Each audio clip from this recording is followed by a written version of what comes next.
Om.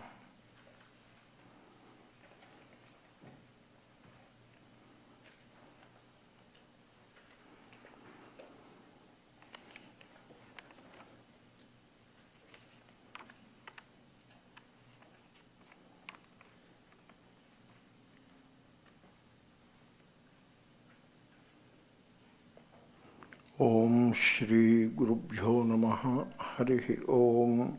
Shruti Purananamalayam Karunalayam Namame Bhagavad Shankaram Lokashankaram Mamupetya Punarjanma Dukkhalayamashashvatam Napnuvanti Mahatmanaha Samsiddhim Paramam Gataha. In the earlier verse, we talked of Nitya Yuktasya Yoginaha. The yogi. Yoga is jnanam. Yoga is not Shirshasana and other things. Shirshasana may be good. But then Sarvangasana is better than Shirshasana, really speaking. Okay. So, yoga, people have all kinds of ideas about yoga. Yoga in Gita, this is Gita. In Gita, yoga is knowledge, understanding of the truth. That is the yoga. And so yogi, it was that yogi is discussed in the earlier verse. So, now I don't want to start it again. The opposite of that. So, suppose you are a yogi, you are free from the bondage of samsara. So the opposite of yoga, if you don't have yoga, if you don't have understanding, you lead a life of suffering. That is the opposite of yoga. And this opposite of yoga is described in one line. Punarjanma dukkhalaya mashashvatam. That is. So suppose I acquire yoga, the knowledge. Knowledge in the sense of understanding, not knowledge accumulated. That is not the knowledge. Understanding. So this difference I pointed out quite a few times. Therefore, when you understand something, that understanding frees you from the bondage. So you have to reach there. Otherwise, you are stuck with what?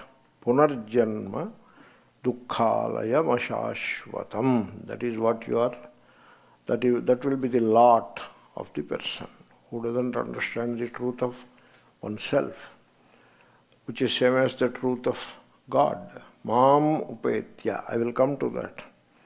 Mam upetya, I will come. In the absence of yoga, what is our lot? That is, we try to understand. That our lot would be, we are condemned to punarjanma, which is dukkhalayam ashashvatam. That is the description. This verse is an important verse. You see, generally people want to talk nice things because it is like uncomfortable things we push under the carpet. We want to talk nice things, goody things. But that is samsara. These nice things that people talk about, there is nothing nice about them. They all develop attachment. They create attachment in us and thereby bind us. Therefore, these niceties have no value. We should have the courage to call a spade a spade.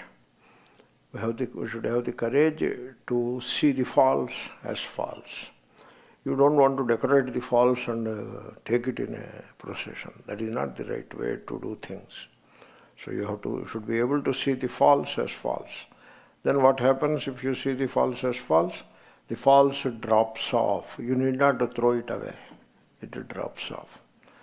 That is the reason why Bhagavan Buddha began his noble truths, 4 of them. He begins his noble truths with the first truth, which is Sarvam Dukkham. in this samsara, in this worldly life, everything is dukkham. That is how he begins. The word dukkham is a very powerful word, so it means a lot, but that is how he begins. So he doesn't begin with some silly promise or some silly, there is heaven, you will go there. Not that way. Sarvam dukkham. That is how he begins. And then come to all these Mahatmas are very same in their thinking. So if you go to the lower level, which is the religion level, level of religions, there everything differs from everything else. Just take one step above, all the Mahatmas speak the same language. So they have the same message. And Patanjali says, Sarvam dukkham vivekinaha. He adds the word vivekinaha. Same as Buddha, but one extra word. So the one who can discern or discriminate, to such a person, everything is nothing but load of suffering. The samsara, it is a load of suffering, nothing more than that. So if I start giving examples, it doesn't look nice. Early morning you arrived and instead of saying good things to you, I come out with such a very description which is very uncomfortable. But then we cannot help it. So sarvam dukkham vivekinaha. To a person of discrimination, everything is dukkha. Nothing more than that.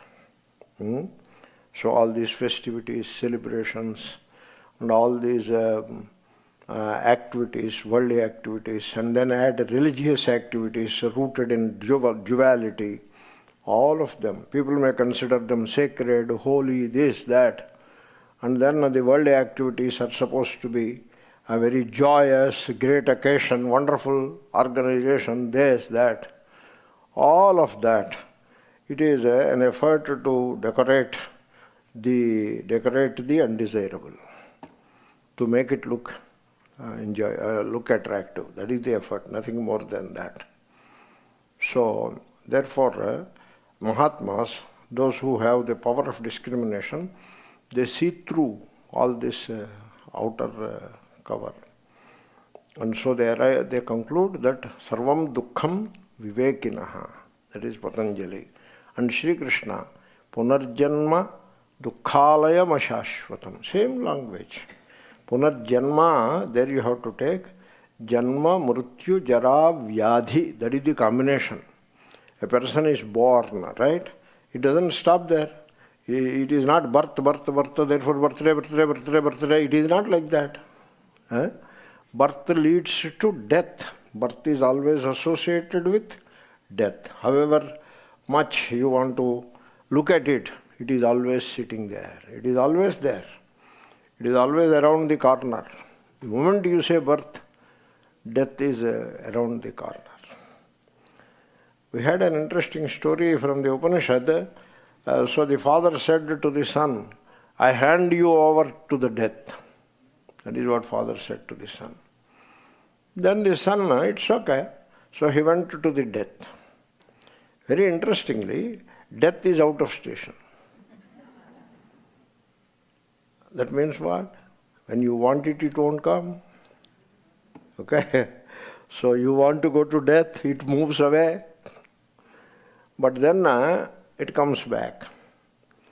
And so the death offers a boon. You have waited for me, you are my guest, this and that. What is the boon? So he asks the boon, give me the knowledge of deathlessness. That is the boon. That is what he wants. Then the death says, why you want deathlessness? Why not take some wealth, some pleasures, some dance, drama, drink and enjoy and this, that. He describes all those things. Nritya Gite. Some dance is there, some music is there. Why don't you go for all of that? So he offers many, many things. So Rolls Royces he offers. Kind of horses and chariots means modern language. Rolls Royces, plenty of them. Not one. Rathaha, Vahaha, great horses and elephants, this, that, so many things I will give you. Then this man says, Tavaiva vahaha, tava nritya gite. Keep them with you only. You know what? With whom? With death. That means all these Rolls Royces will die.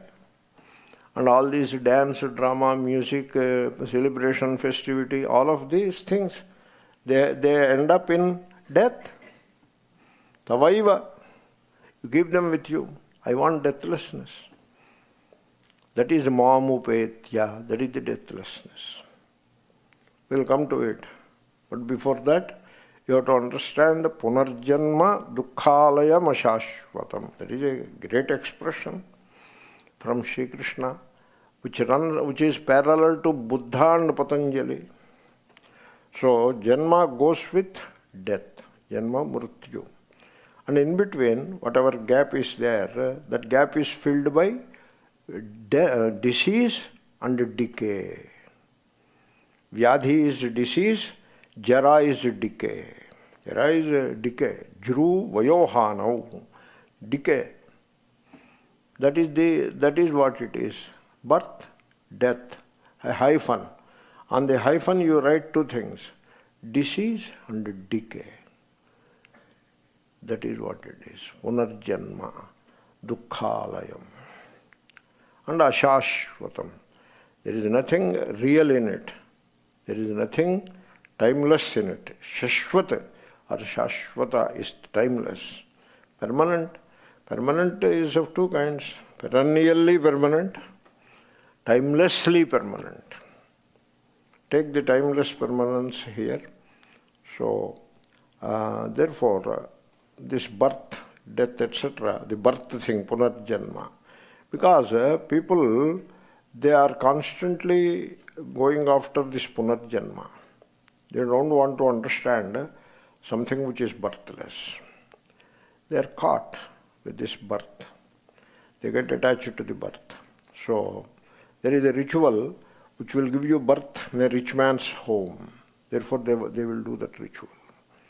There is another ritual which gives the birth in heaven. So die here and take birth in heaven. There is a ritual for that. They go for that. And then between birth and death there is a hyphen, that gap is there. To prolong that gap. Normally the hyphen is just, it could be a small hyphen, but let us make it a big hyphen. So they will be doing rituals for that. So what are you doing? I am prolonging my life. So you are prolonging the life means you are prolonging disease and decay. That is what you are prolonging. It is not worth prolonging. If you know that what you are prolonging is dukkhalayam, then you won't do it. You should have the courage to see these things. So generally, there is always something which is priyam and something which is hitam. In the Upanishad, they are called Shreyaha, Preyaha. This is the topic for today, okay? You are my captive audience for 2 classes, not 1. In between, you better have a cup of tea by all means, so that you come ready for the next dose. So, dukkha, you want to prolong what? Prolong life. You don't prolong life. You know why? Life is timeless. Who told you you have to prolong life? You need not prolong life. Life is universal and timeless it is. You are prolonging living. Ayuhu, living you are prolonging, not life. Life is universal, cosmic it is.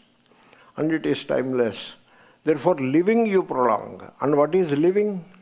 Living alone is called life. That is the word.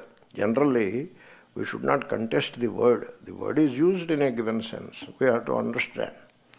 So, living, which people call life, is very dull.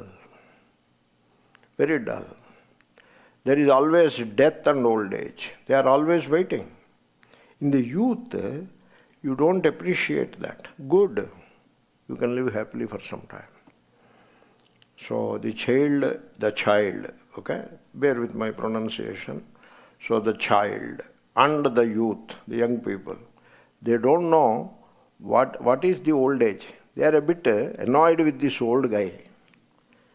Why is he misbehaving like that? That is what the young man thinks. He is not misbehaving. He is condemned to behave like that by old age.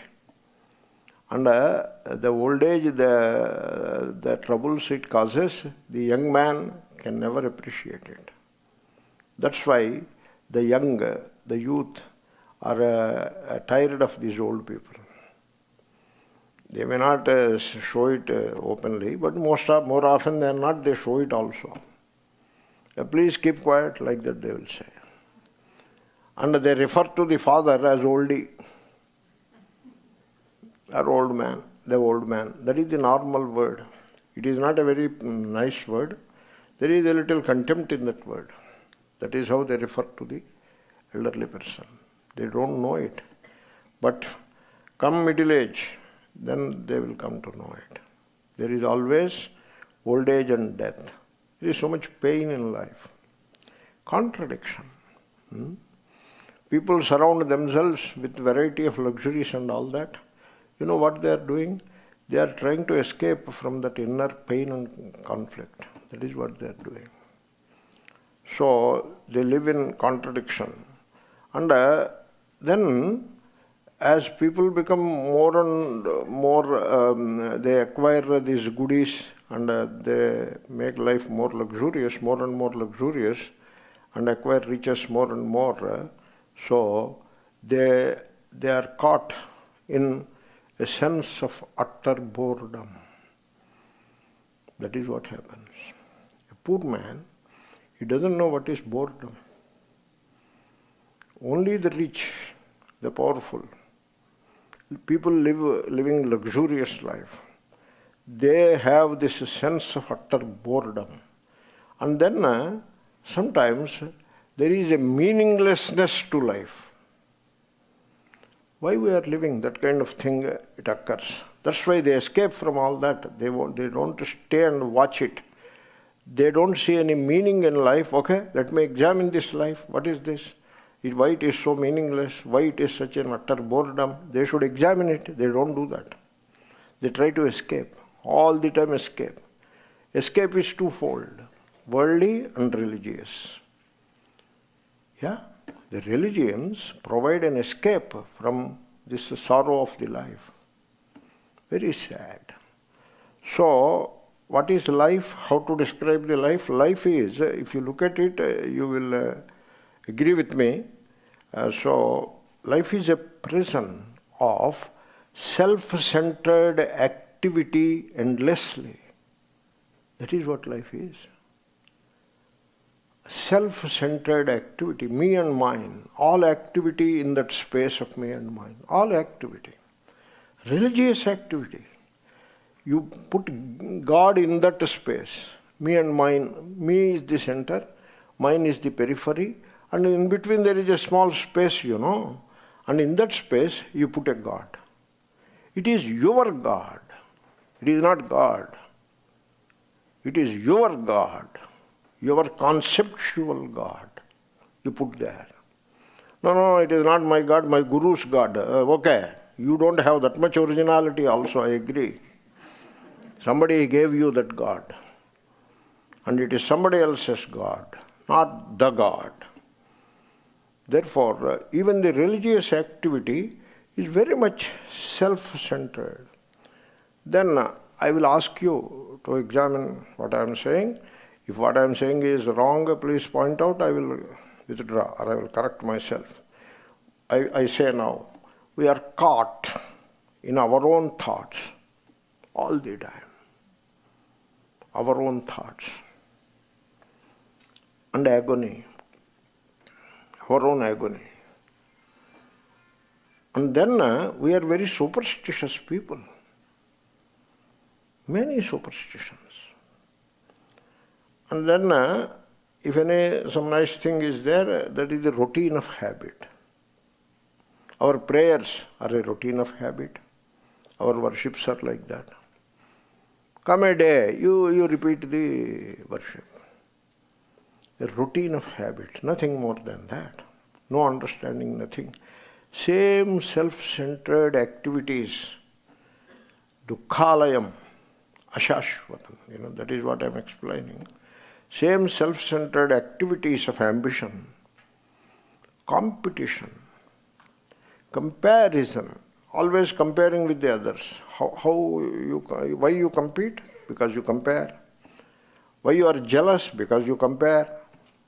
Compare, compete, that is how people live. And people are very ambitious. What is ambition? Ambition is the very intense movement of that ego. Don't you think so? Don't you see that? Ambition, an ambitious person will sacrifice wife and children for his ambition. That is how. Ambition. He doesn't care for wife and children. They have to kowtow to his ambition. An ambitious person is utterly ruthless towards his own people, his own or her own, whatever. Ambition. Then always seeking status, position, power. People are greedy, envy. This is the life. And in this life you put in some religion into it. That religion, it doesn't look nice. It doesn't inspire anybody. It reeks of ignorance. I don't know whether I said the right word. So this is how we live. And then dukkha, what is dukkha? So dukkhalayam, now I see Shankara, he has something to say. Dukkhanam adhyatmikadinam alayam ashrayam. The very repository of suffering. Dukkhalayam. And says adhyatmikadinam. So those are the dukkhas I am describing. Tapatraya, they say, three sufferings, three afflictions. So I am describing them. You see, the main dukkham is sarvam paravasham dukkham. The psychological suffering, that is what I am talking about, not physical pain. Physical pain has some solution probably. So psychological suffering. So you see, in the youth, we are psychologically dependent upon parents. That is the psychological dependence, not physical. Physical is what? You depend on physical, some food and all that. They are not the point. They psychologically depend upon parents. That's why the unmarried youth, boys and girls, they love their parents very much. That is not love. It looks like that. It is psychological dependence and attachment, mutual also. And they assume that it is love. Why they assume like that? Simply because they don't know what is love. So, as we grow older, then we depend upon society. We move out of the family dependence, then depend upon society. Means what? You depend upon a job, on some skill. And suppose they fail, the job fails, or the skill fails to get money, etc. Then they resort to belief, faith. They go to religion. Who come to religion? Who have failed in the world, they all rush towards the religion. When the stock market dips, there is a big crowd in the temple. And this is a classical example. I don't know whether you can relate to it. On a Monday, that is when the exams start, inter-college exams begin. In India, Monday they begin exams. They can be 7 or 9, whatever, 7 days or 9 days. In between 1 or 2 gaps also could be there.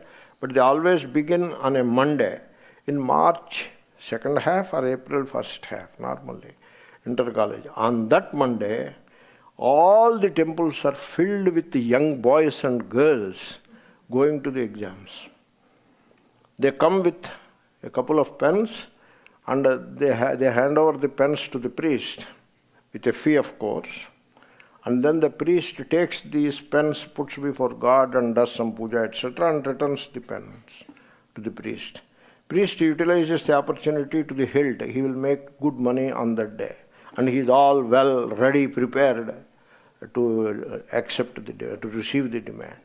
All these young boys and girls, suddenly they become very religious. It is not they, it is their parents who push them. So that is how we practice our religion. So when the world fails us, or when there is an uncertainty in the world, the sense of insecurity, we rush to the religion. That is, religion has become a source of psychological dependence. You do not come to religion to know the truth of God or truth of oneself, not for that. Religion is for us a means of psychological dependence, because we are fundamentally psychologically dependent people. People have to examine themselves. They depend upon faith, they depend upon a guru, psychological dependence upon a guru, which wreaks havoc with life, which becomes a big nuisance for the guru also. This is psychological dependence. Dukkhalayam. So, to tell you the truth, the person is sustained by psychological dependence. That is how it works. Very sad.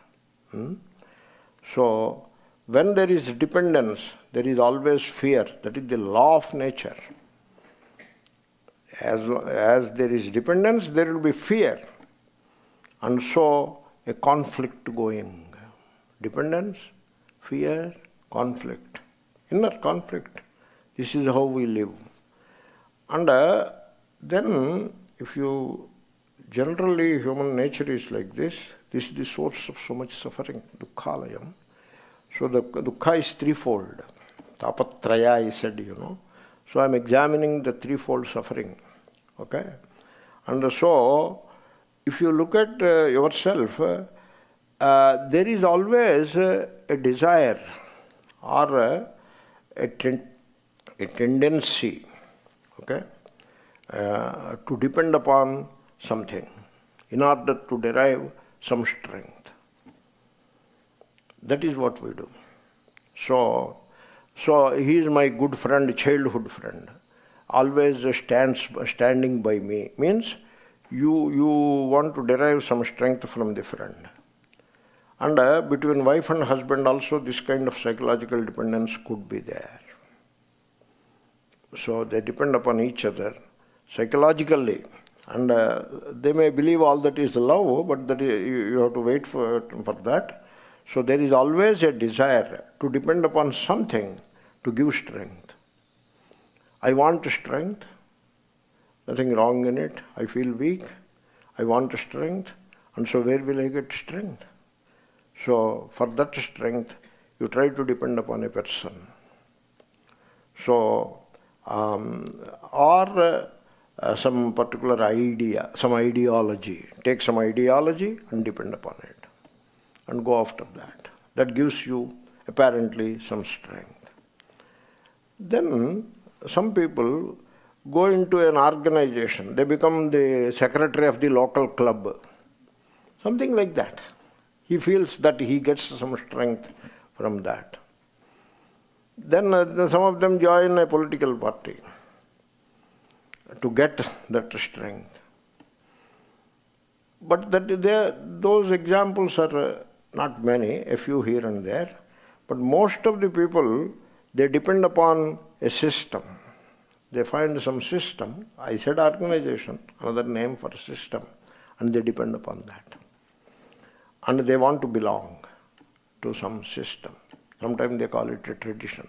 It sounds very sacred. And so you depend psychologically upon the tradition. Now you are a traditional Vedantin. Something like that. It sounds very pious.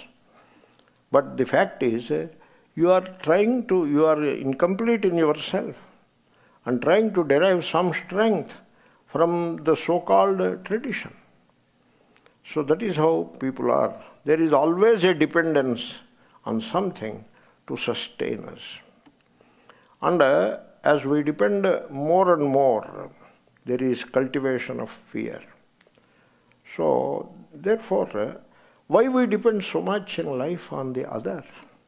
Why so much dependence? Because sarvam paravasham dukkham, sarvam atmavasham sukham. It is from Manusmriti. Manu Maharaj says that.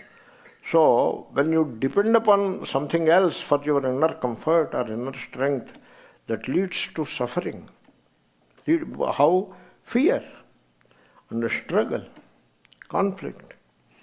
On the other hand, if you do not depend upon the other, you depend upon yourself. That is putting it in other words. You depend upon yourself means you do not depend upon the other. That is the meaning of it. Instead of putting in negative terms, you put it in positive terms. Mamupetya. You come closer to me, Sri Krishna says. Me is God, Sri Krishna. That is not Devaki Nandana Sri Krishna. This is a Vedanta text. It is not some Purana. So where is Sri Krishna? Sri Krishna is in Goloka. Go and depend upon him. Is that what he is saying? No. Sri Krishna is in you. In fact, your Atma is Sri Krishna. That is what he is saying. But you don't do that. That is the opposite of psychological dependence. You abide in yourself. So, unfortunately, we depend upon the other, a person, a system, a organization, etc. and outer things. You depend upon the bank balance, a bank account. Assuming that I have a good bank account and that will safeguard me. That is how we depend. Bank account gives you some purchasing power, nothing more. Nothing more. Finally, these bank people take away all that money. You will never get your money. Suppose you have $1 million in the bank account and you have $5 in your pocket. This $5 helps you to get an apple pie and coffee in McDonald's. That is useful. That $1 million in the account is useless. They will take it away. Somebody else will. So, bhunjanti dhurtah krupanasya vittam. You accumulate the money and somebody else will enjoy it. Sometimes that somebody else could as well be the bank guy himself. You never know who will take it away. So, therefore, this dependence, why we are so much dependent? We have to ask that question. Why we are so much dependent on something or the other? Because we are insufficient within. You feel lacking within, that poverty, that sense of want, that I want. What do you want? I want. The list is endless. So that sense of want, and then emptiness, inner emptiness, because we feel empty within, therefore I want this, I want that, I want this. Hopefully something will fill that emptiness. And then people are lonely. They may be in a party, but they are lonely in a party. So they are lonely in a social group. And they go to marriage, they are lonely in a marriage, all people assemble there in that big assembly, they are lonely. They are lost and lonely. Very, very sad it is. That is how people live life. And so because of this emptiness, this loneliness, this insufficiency within, we depend upon others. If you examine the life, it can be described as a constant running away from oneself. Always trying to run away from oneself. And I only appeal to you, don't make the first and third Sunday Gita class as a way of escaping from yourself.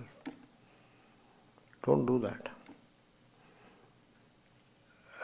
Very unfortunate. You should use the occasion as a means to know oneself, to go within. For that you should use, not to escape from yourself.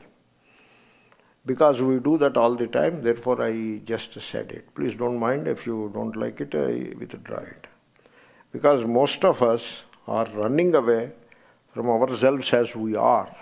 I am as I am, from myself as I am. I don't like it. Therefore I have to look around and find something and run to that. This is how we live.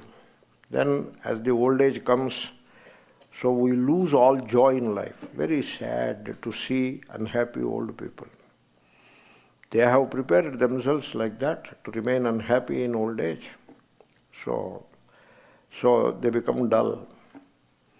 And they become insensitive to joy and beauty. They have some beautiful things they have seen already, therefore that doesn't have any impact. So they become insensitive. Old people become very insensitive. They are not sensitive. They see a beautiful plant with a rose, that doesn't make them happy. They see the full moon, doesn't make them happy. They feel the breeze in the face, doesn't make them happy. They see a wild meadow, doesn't make them happy. They become that is where joy is. And food they cannot eat because they cannot digest, they become sick, afraid of eating food all the time. Therefore, the old age, people become very dull, insensitive to joy, and insensitive to beauty, that inner beauty. They don't know what is inner beauty. So, and become insensitive to the outer beauty. That doesn't create any joy within.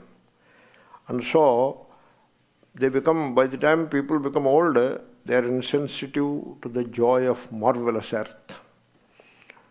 And they are insensitive to the beauty of the open skies. Those things do not enthuse anybody. It looks like that. What a misfortune. That is how we end up. That open sky cannot make us happy. There cannot be any worse misfortune than that. So, because we always struggle to become somebody, to achieve some position and maintain that position. And then in the old age we have children and other responsibilities, and still one has to earn money probably. So these external things, the children, their children, and other external things, some conflicts in the relationship, etc. So these things soon weigh us down. And thereby we lose joy of simple things. Joy of living we lose. That's why we carry careworn faces without a smile around. That is how people live. Dukkhalayam, ashashvatam. That is the samsara. Janma, the birth. So the body loses flesh. As people grow old, body loses flesh like vegetables in the sun. The vegetables in the sun, like that the old people become. The lips will crack and teeth are gone. There is a rule for this. You stand before the mirror, what all you see will be lost. That is the rule. Ashashvatam, you know. So, therefore, sight will go. It will disappear. So eyesight, it is with us whole life, but by the time you get into old age, you lose the eyesight. Till you lose it, you will not even think that such a thing is possible. Then ears become deaf, legs totter, they don't stand firmly, and hands and fingers get curved. All these things are possible. All beauty is lost. So I don't know why people celebrate birthday. This is something which I could not figure out till today. I am struggling to figure it out. They should mourn birthday. That is what they should do. Oh, I am sad, I was born on this day, God put this in me. They should mourn it. Instead of that, they celebrate it. Means, you know why? They are running away from themselves. That is what it is. It is writ all over it, written on the face of it. The person is trying to run away from himself or herself. So Shankara said, Etan mamsa vasadi vikaram, manasi vichintaya varam varam. You contemplate upon this. Don't grudge such a class. Because the class is aimed at putting some sense into our thinking. And manasi vichintaya varam varam. Again and again you contemplate upon this fact, this truth. This body, you identify with it. What is the body? Mamsa vasadi vikaram.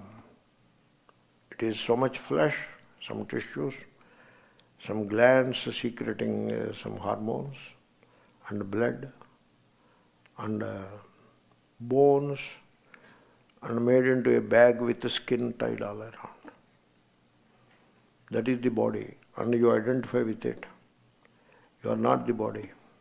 So, palitam mundam galitam tundam, Shankara Bhajagovinda slokas. So therefore, people should understand this. And so there is a beauty in understanding this, ashashvatam. Because I should hear, I should listen to the Shastra before I become deaf. Right? When the indriyas, the sense organs and organs of action in the body, once they become weak and person becomes sick, Vedanta will not do any help. Vedanta or Gita, it doesn't do any help. You cannot separate mind and body. They are always together. The body is sick, mind also is incapable of understanding anything. This is a false notion that whatever be the body, mind can remain great. No. You got it wrong. Mind and body, you cannot separate them. For some understanding purpose, you separate and analyze. But they are a continuum. There is no separating the two.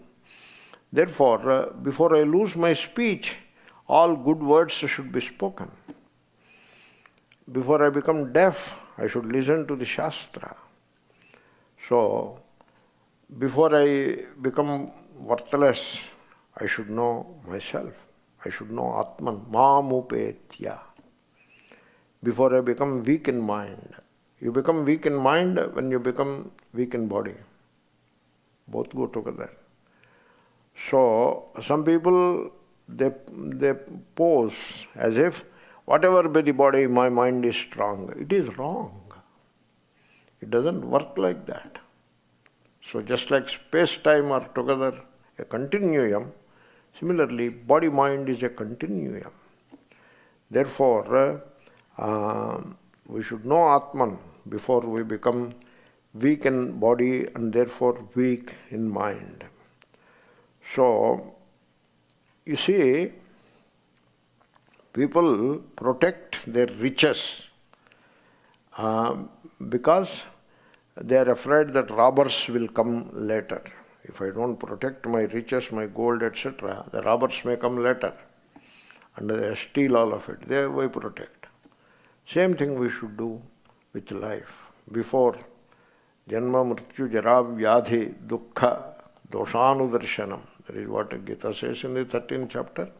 So before all that happens, we should protect ourselves with the knowledge of the self. Now we come to Mamupetya. I have done a job of Punarjanma Dukkhalayam Ashashvatam. So you napnuvanti, you can keep all that at a distance. What all I described till now, you can keep it at a distance. How? You have to shift the focus of attention, another name for identification. You have to shift from the platform. So what is the platform? When you say I am, so that sense of self, that is what is called sense of self. Myself, sense of myself. I say I am because I sense myself. Okay? That sense which is with you, you are not only the being, but also the knowing. That's why You are and you know that you are. That is the being and knowing. So that is how you sense yourself. So when you sense yourself, you have to raise this question. So where from am I deriving this sense of self?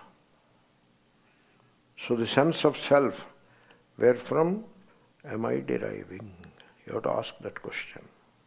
The answer will be body. Right? You proclaim from the rooftop that you are a Brahmana, Kshatriya, Vaishya, Shudra, etc., or Indian, American, Indo-American, etc., or husband, wife, father, son, mother, brother, etc., or an officer, a doctor, a physician, an engineer, etc. You proclaim all this. You proclaim yourself from the rooftop, I am a Hindu, this, that, all kinds of religious identifications. And as if they are not enough, for some more hyphenated identifications, Indo-American and all that. You derive all these identifications from where? What is the sense of self that makes all these identifications? What is that? The body. Did it ever occur to you? I gave a big list now, a list of identifications. You don't want to ask me to repeat all of them. So every one of them, without exception, comes from the body self. The body self means you identify with the body and thereby you derive the sense of self from the body. I am old. That means you have derived the sense of self from the body. I am retired. Okay, you derived the sense of self from the body. Today is my 70th birthday.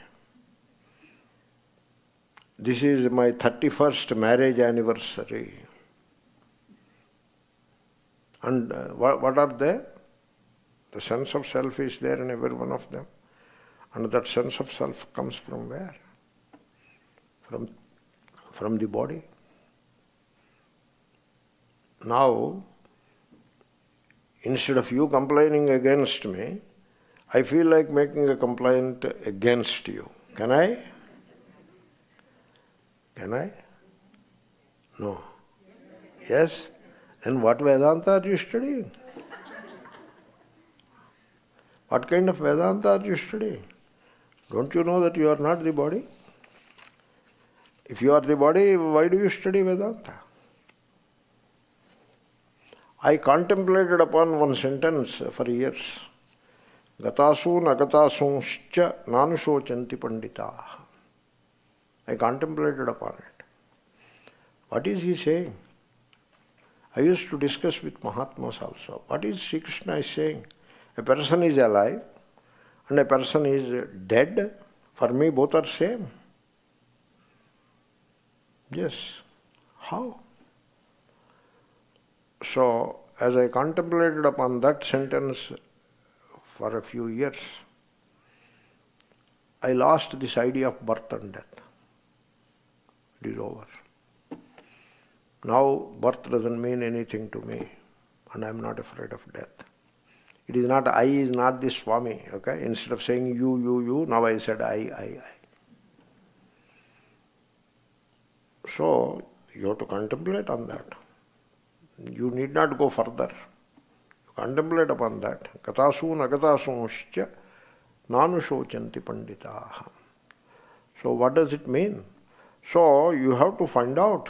It is very important. Is it not important, you tell me? Is it not important to know whether you are a mere body or something else? Is it not important? It is very important. Then why don't you raise that question at all? You have to ask yourself, am I the mere body or am I something else?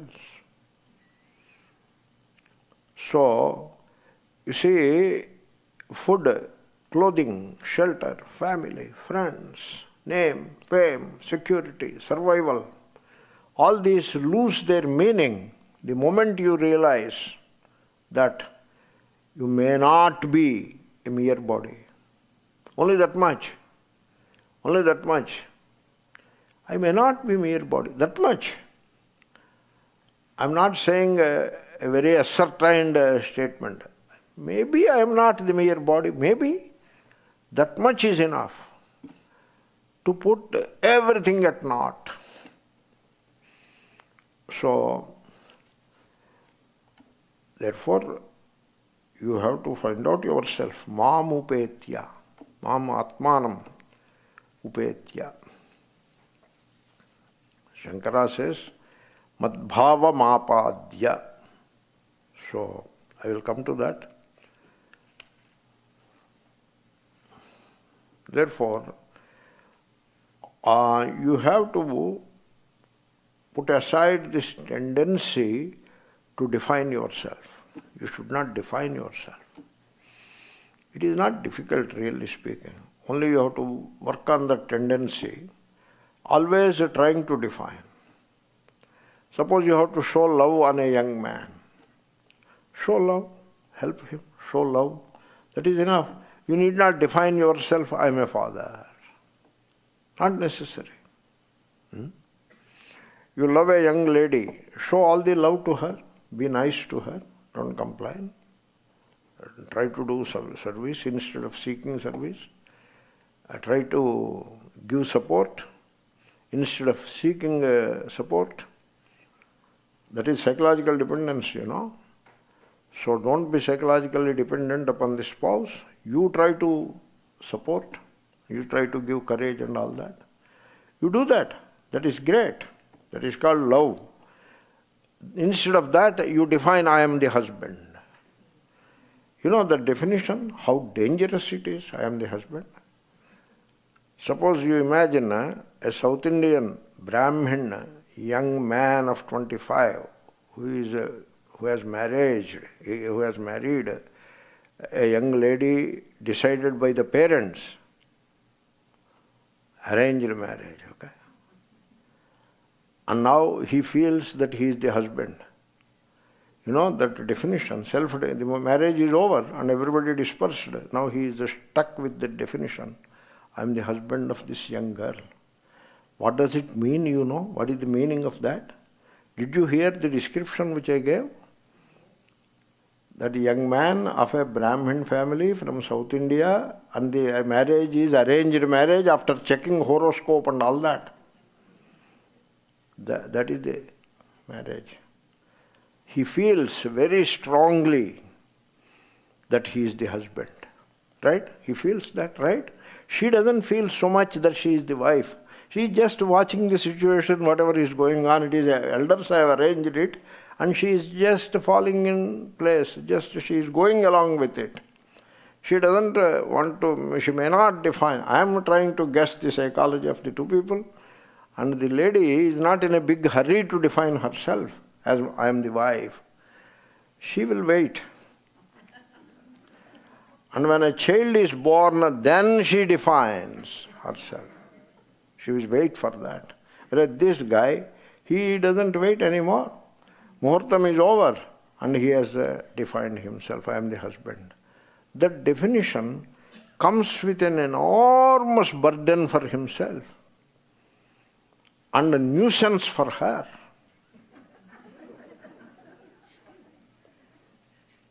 One should not do these mistakes. Okay, immediately after marriage, a poor guy, he has to define himself, I understand. But once he comes to Vedanta class for a few times, you should know better than that. Therefore, this tendency to define yourself, very bad thing it is. Very sad state of affairs. Then one person takes to sannyasa and then defines himself. I am a Dashanami sannyasi, or I am this sannyasi, I am that sannyasi. Go to Rishikesh, Dandi sannyasis, look at Adandi sannyasi. Danda is a staff that you carry in your hand, a piece of wood. And so, those who do not carry it, the Dandi sannyasis have got only contempt for them. Amazing. So, once I was sitting, somebody asked me to see for lunch. I sat there, sat cross-legged, Five plates are packed, five leaves, plantain leaves were kept, and food is being served, and 5 seats. And one person took me and put me there. And the other 4 also there. I am also there. And they don't start, prayers are over, they don't start the food. Why they don't start? They are looking up, down, each other. They are murmuring this, something is going on. I could not figure out what is that. Then somebody came to me, let us start. I said, we will start, sir. Why don't we start now? No. Arre, you are not starting. So if they do not start, I cannot start. Then somebody came and whispered in my ear something. I said, I am not getting what you are saying. What is the problem? No, they cannot start. You tell loudly. I cannot get what you say because there is so much gadbad going on. You tell loudly. No, they cannot start. Why they can't start? Let them start. No, you are sitting there. If I am sitting there, they cannot start. What is that? I was a bit slow, like a tube light, they say, So it struggles to glow. Then it occurred, oh, you mean to say that the pankti, there is a thing called pankti, the sequence. Oh, the pankti problem is there? Yes. Oh, that I got it. I know it. Then immediately I got up, sir, please start. And asked him, bring it and put there outside. Outside 100 people are sitting, I joined them. This is how they define themselves. They are dandis, and so he is a dandi sannyasi. And the other person is not a dandi. Therefore, he cannot sit food. They don't eat in the same plate. They eat in different plates only, but she cannot even sit side by side. Nobody sits in somebody else's lap. They sit side by side. Even that is not acceptable.